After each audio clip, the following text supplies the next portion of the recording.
My daughter called me and she goes, Mommy, they arrested Sheila. She goes, start watching your TV. A new development in what is a shocker of a story that had eluded Florida investigators for nearly 30 years. But this morning, they're saying they finally cracked the cold case and now know who was behind that frightening clown costume in the murder of a 40-year-old woman.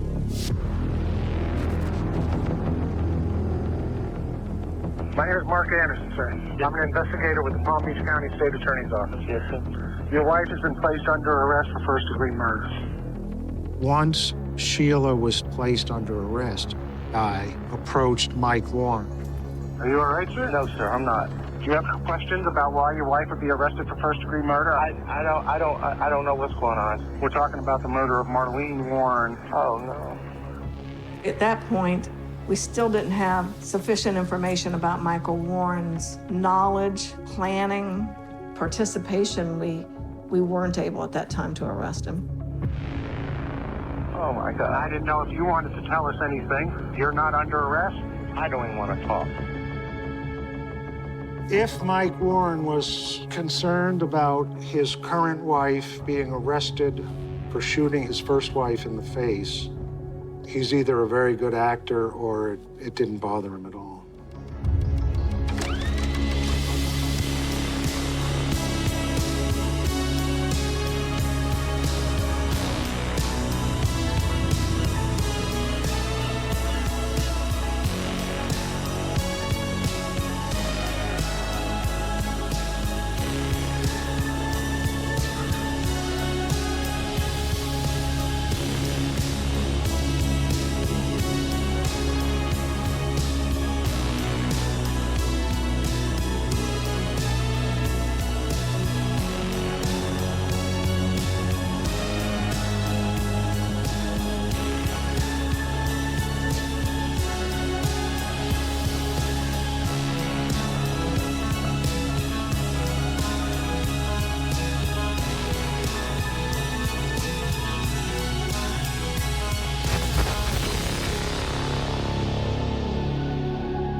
From the very beginning, the detectives thought that Sheila Keene was the killer. We had already planned with Paige McCann, being the lead investigator from the sheriff's office, that she was going to be the one to attempt to interview Sheila. So do you go by Sheila or Debbie? Both, okay. Did you ever get your name legally changed to Debbie? No, you just go by both. Okay. Is Debbie your middle name? It's a nickname. Oh, nickname. Okay. And are you currently living in the place in Virginia here?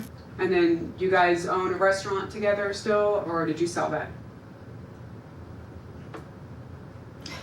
I mean, I don't know. These questions you're asking me. I'm just trying to get a background. Yeah, I mean, I really don't want to talk to you. Okay. Do you want to know what you're charged with? Yeah. Okay. You're charged with the first-degree murder, okay, of Marlene Warren. So that's what you were indicted in Palm Beach County, and so that's the actual charge. So I didn't do it, so that's the end of the story. I'm not talking to you. okay, so you don't want to talk. You don't want to give your side of the story as to what happened. Okay. Paige's goal was to interview Sheila if Sheila was willing to give a statement. She was not. She didn't want to engage in any sort of conversation. She said nothing. So they'll be in to transport you over to jail, okay? I'd say it was very rewarding for us to make an arrest 27 and a half years after the murder occurred, and being able to tell the victim's son That was the good part of it for sure. When they came and told me that they have the person in custody that killed my mother, the emotions and feelings I had bottled up were coming out, and it was just overwhelming. But it was the most exciting time that I had in 3 decades. I needed closure. I needed truth.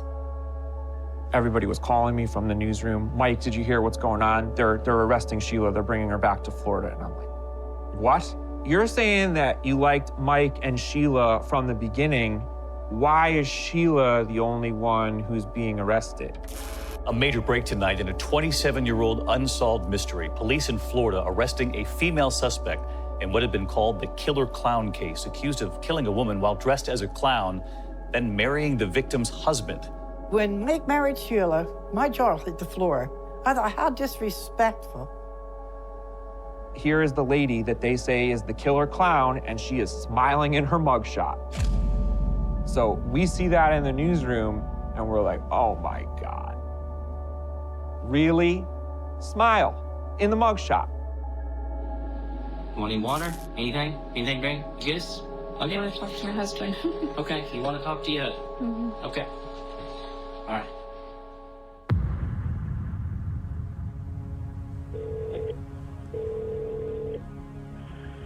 Hey, where are you? The news and everything's at our house, so I left and came over here. Are you okay? Oh, yeah, I'm fine. You know, one way or the other, I'm going to get you out of there. Oh, I ain't worried about it. I ain't done shit. I ain't worried about it. I know that. Oh, Palm Beach County, man. I can't believe they're doing this shit. There was no credible evidence linking Sheila to this murder. You know, I look at it as, you know, almost as a puzzle and jamming pieces into the puzzle that don't fit.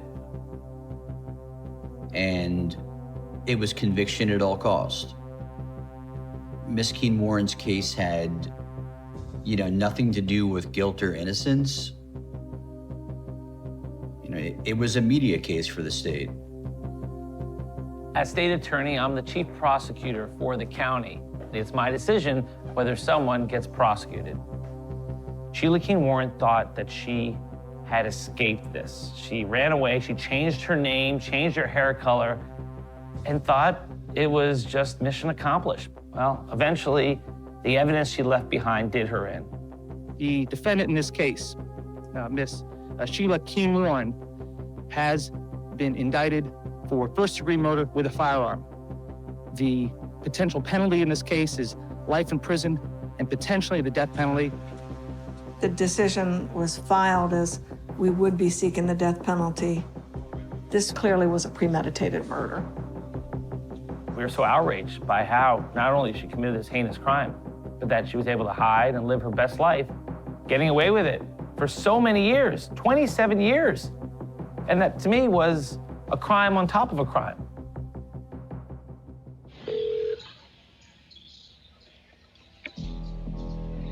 Hey, baby. Hey.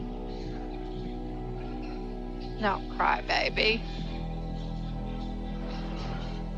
I'm all right. I'm fine. Well, quit crying. I'm not. Yes, you are. You all right? Yeah.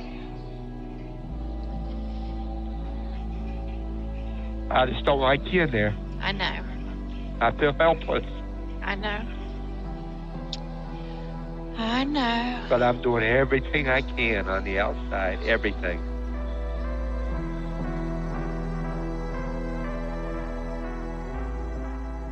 I do not believe in the death penalty. I think it's archaic. The fact that with how little evidence the state had, was comfortable executing this woman was absolutely disgusting. I think the state assumed she knew something, and that by hanging the death penalty over her head,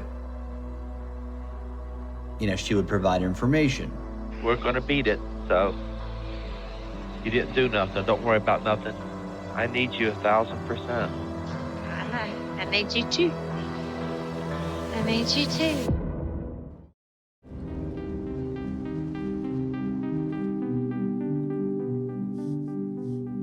My name's Eric Spakeen. I'm a forensic chemist here in Fort Lauderdale. My work involves the analysis of firearms, flight path of bullets, footwear, tire tracks, any evidence that can be left behind at a crime scene that could get to who did it, how it was done, and where it was done. In this case, I was contacted by the defense to look at the crime scene evidence, specifically relating to possible fibers. What changed in 2017 that led the state to charge Sheila Keene Warren was forensic evidence. Two things, a fiber and DNA evidence. Originally, there was evidence collected from the scene that involved a series of balloons and a ribbon tied to those balloons that the killer had delivered to the door and then left behind. Using the cold case grant money, the analyst at the lab went back to look at the evidence that was left by the clown to see, is there something that got missed? Tangled up in the curly ribbons at the base of the balloons was a fiber. The fiber not being found in 1990 is a strange twist of events because it had been examined by detectives, it had been examined by local CSI people, it had been examined by fingerprint experts, and yet they don't find the fiber. It's very, very strange and I would say suspicious. It's my understanding that the fiber wasn't found in 1990 because that close examination with the use of a high-powered microscope wasn't used. It was more of the naked eye examining. The prosecution said that they had a trifecta. Fibers that were recovered at the crime scene, fibers were recovered from the car, and fibers that were recovered and found in Sheila's apartment. And all this matches the wig that was sold at the Spotlight Capizio, and they could build this narrative so that these pieces of physical evidence would tie it all together nicely, a little bow on top of it. If an association was made between the fiber from the balloon string and the fiber from the wig, that would create perhaps what you would call a breakthrough or a crack in the case, cracking it open. But the killer's clown costume, the wig, neither were ever recovered. The wig that they compared it to wasn't the wig the clown was wearing, it was a wig that PBSO bought.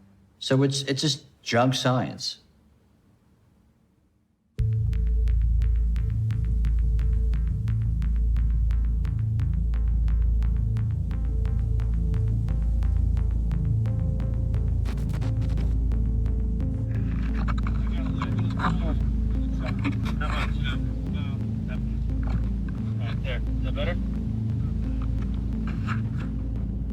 As prosecutors, from the moment of Sheila's arrest, we were ready to go forward and prove our case. But there was more of a focus on interviewing additional people because sometimes people slip up and make admissions. A former employee of Bargain Motors told the Palm Beach County Sheriff's Office there was another car involved in the murder of Marlene Warren that you guys don't even know about. But I know where it is. It's in the canal. So we're recording now, right? Yeah. And you're not gonna believe what you find in there. Jerry, take them to the spot. Palm Beach County Sheriff sent their divers there. Okey dokey. Put it on a bottle.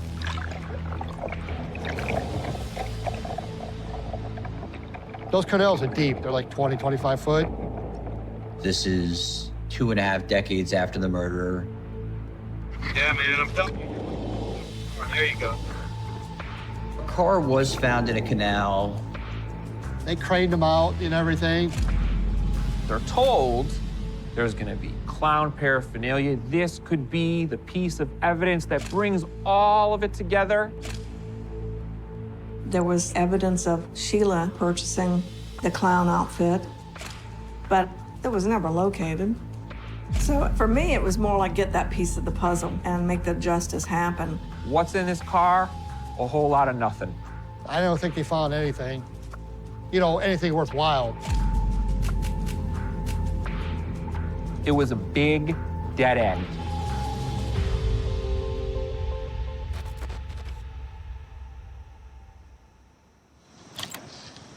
This is Detective Bill Williams.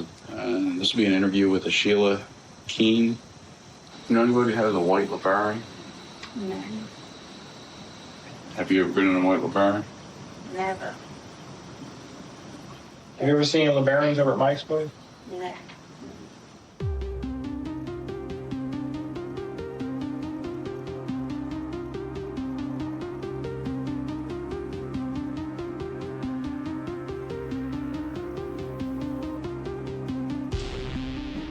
I'm Tiffany Roy, and I'm a forensic DNA expert here in South Florida. I review cases that are going to be offered as evidence in criminal courts. Florida is a death penalty state. There's a strong propensity toward conviction, and so it's very difficult for criminal defendants here. Some of the most important pieces of evidence in this case were hairs recovered from inside of an abandoned car in a Winn-Dixie parking lot. So there were 2 hairs found in the car that were of evidentiary value. The first, the FBI indicated that Sheila's DNA was on the hair, but when our expert looked at it, we found out that the majority of the DNA on the hair, 80%, was from a man. The hair that had the mixed profile on it that was majority male was certainly a concern. And you really want a single source profile from a hair root. If you're trying to find who's the perpetrator, the unknown male would be equally as culpable as the female contributor. And in this instance, they didn't really look very closely into that male profile. In regard to the second hair, I think it should have been deemed inconclusive. This was mitochondrial DNA. 4% of US Caucasians have the same exact mitochondrial DNA for that second hair, which means could have belonged to 1 in 25 people. They have 2 hairs, and that's the evidence they have, and neither hair could be conclusively linked to Sheila Keene. It's just circumstantial evidence, stacked on circumstantial evidence, stacked on circumstantial evidence. But the state doesn't care. The state says, there's a DNA match that Sheila Keene committed this murder.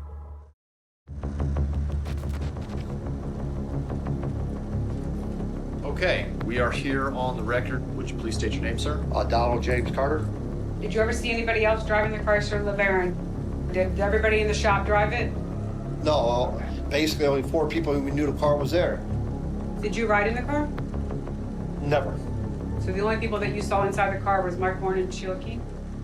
Yes. Did you ever ask Mike Warren or Sheila Keene about that car? Mike Warren, he says, no idea. If she did it, I don't know nothing about it.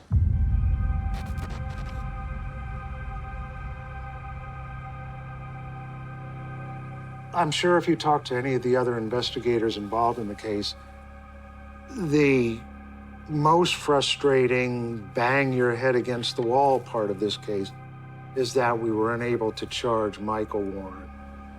We are often able to successfully prosecute the person that arranges the crime. They're not physically present, but they're the one that puts it together. So Michael Warren remained an active suspect in the case. Another investigator and I went up to Virginia several months after the arrest took place. Strange things happen when you're investigating murder cases.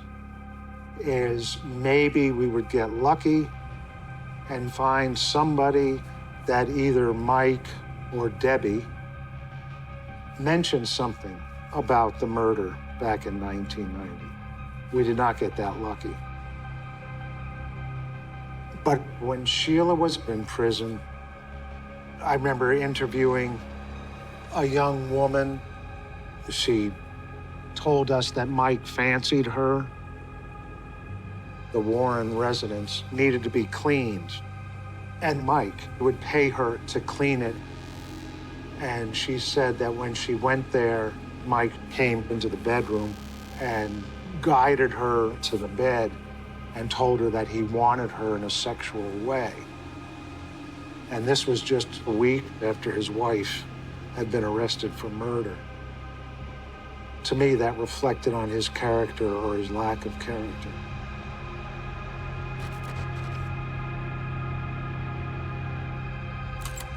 What did you believe about Betty's attitude towards Mike? I know she went through his phones before, like I know that they had issues with cheating before.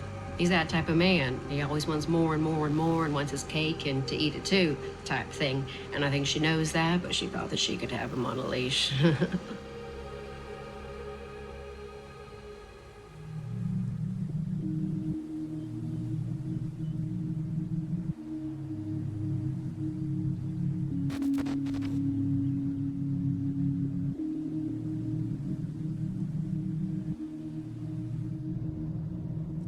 When I came to Florida for the trial, I figured it was going to be maybe a few months, a year tops. I was living in Iowa at the time, but I moved here and the trial was taking longer than we expected and they couldn't give us an answer. I got to go to a trial by myself with no family. I was on my own. Joey is alone. He's an island, and that must feel so isolating. For reporters, we're all on the edge of our seat, and every little development, we're like, oh my God. But you see Joey, and this isn't a show for him. That was his mom. I had to come here for a trial that took 6 years. Through the process, I lost everything. I couldn't even support myself. I had to become homeless. All the way through, it was nothing but an uphill battle of trying to overcome every obstacle that come my way. But I knew I had to stand for my mother.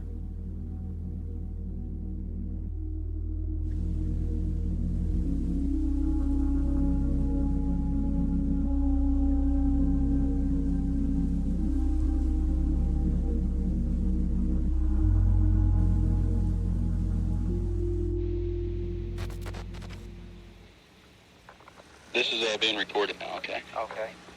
Can I get your full name, sir? Yes, Jeffrey Libby. Okay, Mr. Libby, why don't you fill me in a little bit on what you heard? When you get high-profile cases, you get jailhouse snitches. A year after the murder actually occurred, the prisoner in Maine had called the authorities and said, look, I got information on this murder. Mr. Ed Barr said that he was hired as a hitman to kill a woman at her home in Wellington, dressed as a clown in broad daylight. Ed stated that he was hired by a guy that ran Bargain Motors in West Palm.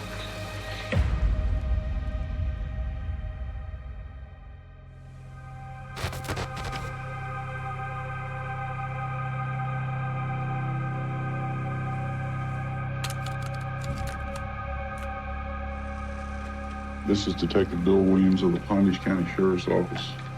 It's be an interview with Jeffrey Libby in Maine State Prison up in Thomaston, Maine. In 1991, Detective Bill Williams flew to Maine, and they spoke to Jeffrey Libby, who had information about Marlene Warren's death, which was so telling how credible this information was. They got a lot of leads and then fly all over the country for all these leads.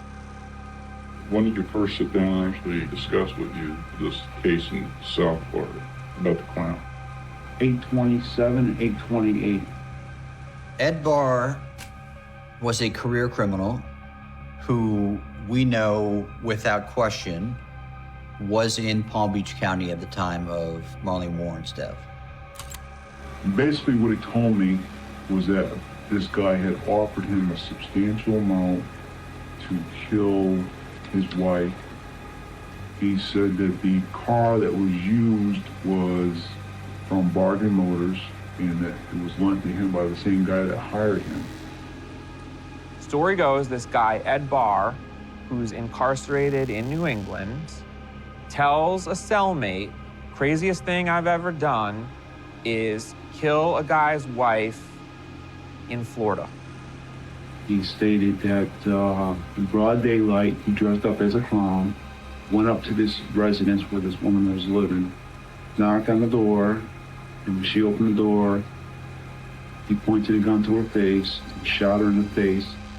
It wasn't given a lot of serious consideration. It seemed that detectives were very dismissive of it.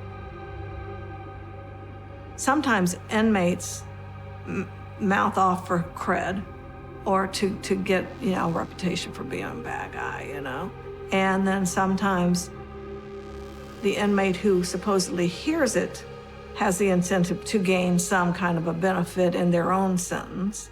You have to follow up on these tips, but it was clear that he was making up most of what he had to say.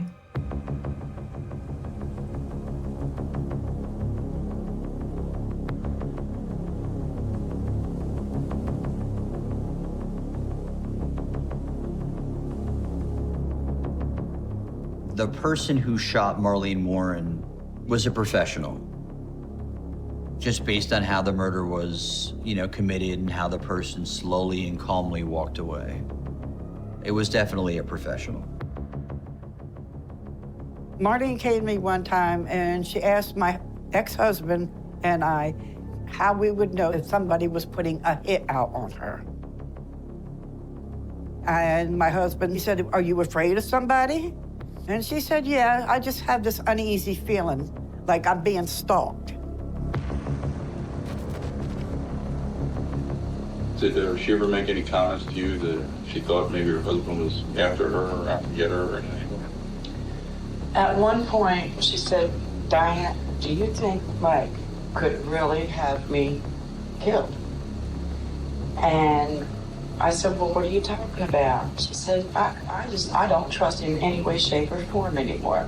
She said, "One of these days, I think he's going to put a contract on me."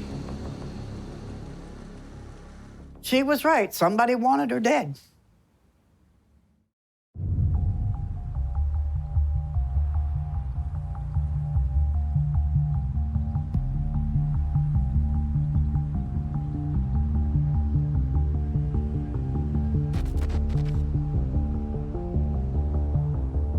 Before a criminal case goes to trial, we have the pretrial hearings. It's almost a blueprint for how the case is going to look from both sides, from the prosecution and the defense. For the prosecution, that's this evidence must be included because this is integral to the case. And for the defense, it's you gotta toss this evidence out. So I start covering some of these pretrial hearings. They are passionate arguments from brilliant attorneys who have a lot invested in this. These are like gladiators in a courtroom, and Sheila comes to court for that. Sheila was very confident in the evidence, very confident in her innocence, and, she was ready to go.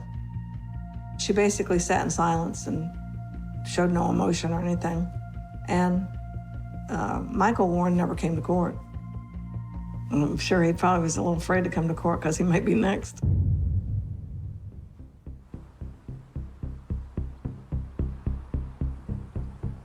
In the pretrial hearings, the defense wanted the testimony of the clerks from the Spotlight Capizio to be inadmissible for a number of reasons. These are the employees who say that they sold a clown costume and clown makeup to a woman shortly before the murder. We called the witnesses from Spotlight Capizio. We had court hearings and they testified. The ladies positively identified Sheila Keene as the woman that had come to the door to buy the outfit. For the defense, that photo evidence and the identification of Sheila in that photo evidence is going to be a big problem. Back in 1990, they showed the photo array to the two women from the costume store. One of the women said, "Most like," and pointed to Sheila, and the other one wavered and pointed to another woman and said, "She also looks like the person I saw." So it wasn't a definitive identification. The state in no way can prove that the costume bought at Spotlight was the costume bought by the murderer. They never found a clown costume, and not one of the 4 eyewitnesses to Marlene Warren's shooting described a costume that matched the costume that was purchased from Spotlight. What do you remember about the color of the costume? One side was a pink and the other side was like an orange and gold. Deborah Small described the costume that she sold as being yellow-orange on one side and a candy pink color on the other side. This does not match a single description given by one of the 4 eyewitnesses to the crime.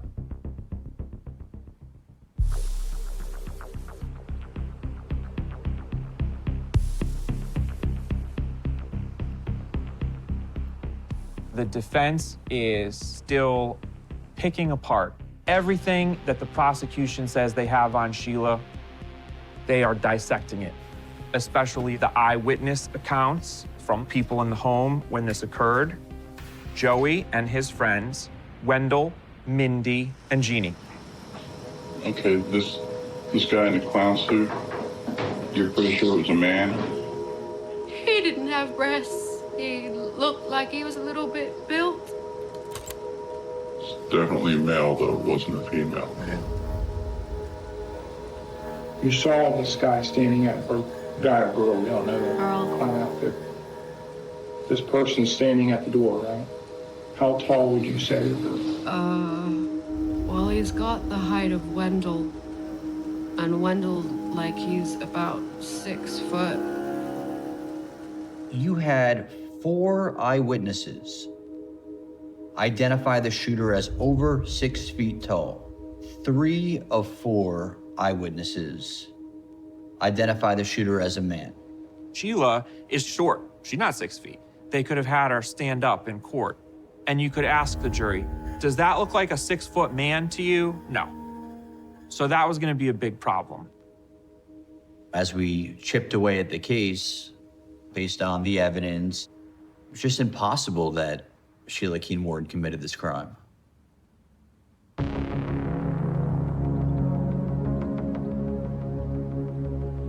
The defense is trying to get every piece of physical evidence that they say that they have on Sheila tossed out.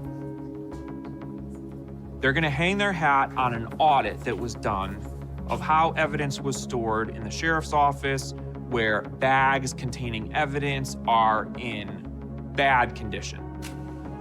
In Sheila's case, there were open bags of evidence, torn bags of evidence. I mean, it was a complete disaster. It's defense 101 when you have a cold case to argue that the evidence is spoiled, that it's contaminated. It's true that the evidence bags came open and some of the evidence was exposed to the air. And so it did give some life to the defense's arguments that the evidence should be suppressed. My understanding is the fiber evidence was the main piece of evidence that allowed an arrest or a warrant for arrest to happen in the case. When you have a lack of attention to detail in ripped bags, where it's been opened at least 3 or 4 times by different people, the fact that you could get a cross-contamination of a tiny little fiber is obvious. That could explain how the balloon fiber got on there. This is potentially key pieces of evidence that's gonna mean someone goes to jail for the rest of their life or is found not guilty. So that is very strong argument. The evidence on this needs to have been preserved perfectly, and it was the opposite of that. The defense has a field day.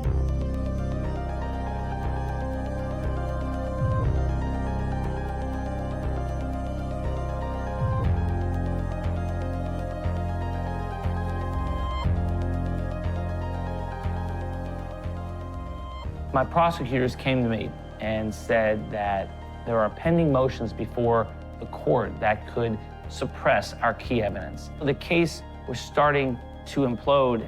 The defense wanted some important pieces of evidence excluded from trial, saying that items had been contaminated. The problem for us really was the death of the main police officer who collected the evidence. So because that breaks the chain of custody, we were at risk of losing everything. Based on the way the arguments had gone in court, there was a real possibility that the fiber evidence was going to be excluded. The case looks like it could result in the ultimate injustice, an acquittal. I just couldn't in good conscience let that happen. We needed to make a deal. The state's very concerned about their ability to prove a case, or they're concerned they proceed with trial.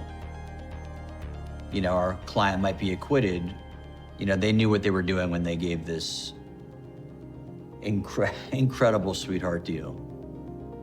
It was a way to save face.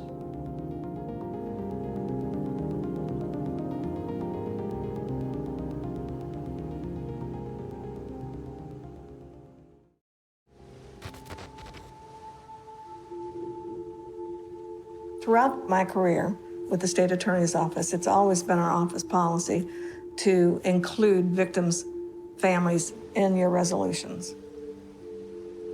Out of nowhere, they call me and say, this is the state's attorney's office and there's a plea on the table. They tell me what it is, and I tell them I don't like it. It's not enough.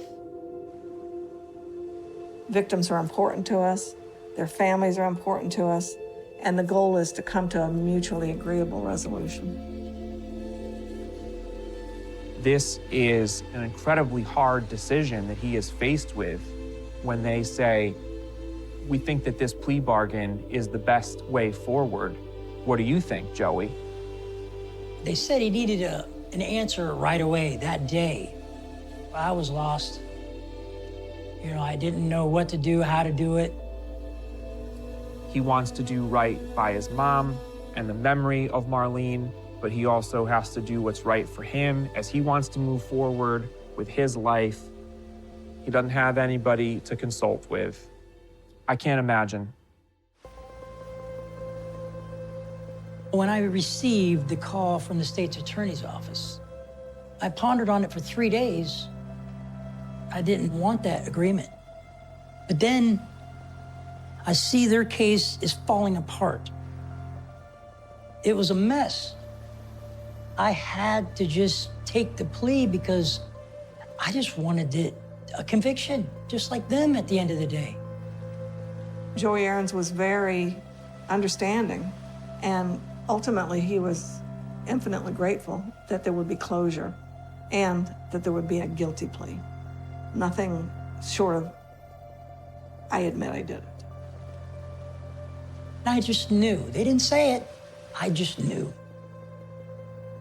We would lose if we went to trial. She would walk.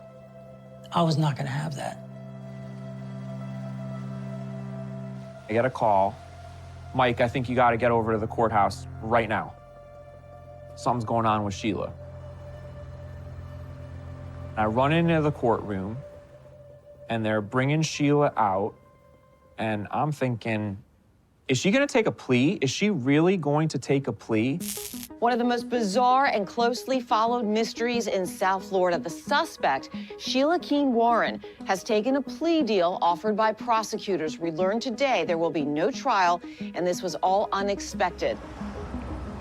Ms. Keene Warren, the defendant herein, will agree to withdraw her previously entered plea of not guilty and her plea of guilty of second-degree murder. And are you in full agreement with all those terms? Yes, sir. We really began to discuss the resolution of the case, to go back and forth about what's acceptable, went back and forth, and ultimately all the parties decided that 12 years in the Department of Corrections would be doable and accepted by Joey Aarons. I wanted a plea of murder, and although this was a first-degree premeditated murder case, I would be okay with second-degree murder because it's still murder. I wanted her, Sheila Keene Warren, to have that scarlet letter of M on her chest for the rest of her life. Sheila Keene was willing to plead guilty and accept a 12-year sentence in the Department of Corrections, and she pled to second-degree murder with a firearm. Do you still wish to plead guilty and have me impose the sentence as outlined in the plea agreement? Yes, sir. Okay. I was shocked, gobsmacked. How can you go from a death penalty case to now we're gonna let her do a plea for second-degree murder and there's gonna be time served? In Florida, the only legal sentence for first-degree murder is either a sentence of life in prison or a sentence of death. For it to be a legal sentence, she had to plead to the next lesser included crime, which was second-degree murder. The state looks for a conviction. They got one, but it's a shitty one. That's not closure for the family or nothing. That's a joke. Is the son available? He is, Judge. Mr. Aarons, do you wish to make any type of statement? The only thing I want to say is all through this trial, I didn't see any remorse. Do you have anything else that you wanted to say? This is your opportunity if you'd like, sir. God be with her. Thank you, sir. Good luck to you all. Good luck to you, Ms. Keymore. Thank you, Your Honor.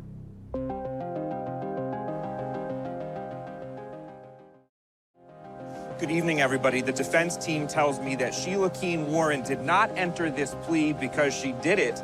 They say she just didn't want to take her chances at a jury trial. Sheila did not want to plead guilty because, you know, she's innocent and maintains her innocence.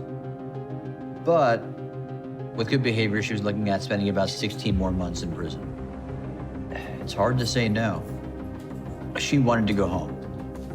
After all these years of denying it, the murderer finally fessed up and admitted what we all knew, that she killed this poor innocent victim, Marlene Warren. She has nothing to prove to anyone. You know, she's just happy that her friends and her loved ones, you know she's innocent and she'll be going home soon. Nobody has said that she's innocent but the defense attorney. Sheila, in her own words, told the judge she was guilty and that she was pleading guilty because she was guilty. And she said that under oath. Sheila Keene Warren wanted Marlene Warren's life, and she had it for a while. She was able to accomplish it for a while, but now time is up. And if we have enough evidence, we would certainly pursue it against Michael Warren. The case is never totally closed. In my eyes, it ain't justice. Sheila's getting out. I think Joe should think the same way. I wouldn't want the killer of my mother getting out. And then I'm sure she's gonna go live the rich life. And then she's gonna end up with everything that Marlene got. That woman worked hard for everything she ended up with, or what she had.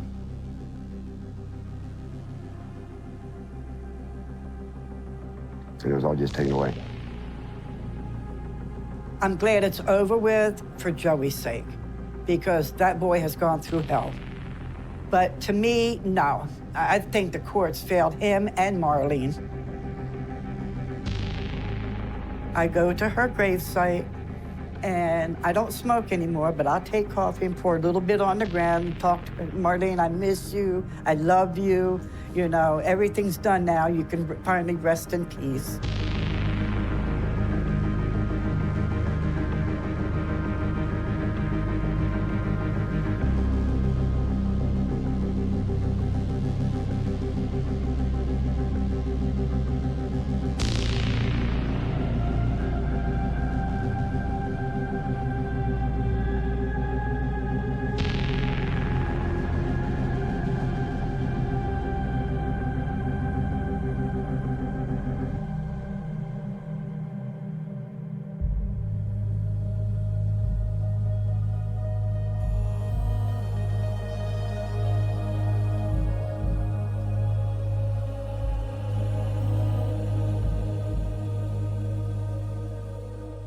I left Florida and I moved to the mountains. The nature has just grounded me, and it feels great to be at peace. My thoughts on Sheila Keene getting out is just overwhelming. The one person that did not pay for this crime is Michael Warren. He didn't do 1 day of jail. But really, I have to let go. I have to let it go. My mom was a beautiful person. She was my world. There was a bit of justice for my mother because we did get the killer. I know she would be very proud of me today because I'm proud of myself. You know, if I'm in a situation, I always think, what would Mom do? My son is at the age that I was at when I lost my mother. I want my son to grow up knowing his grandmother still lives within me, and I want him to see that through me.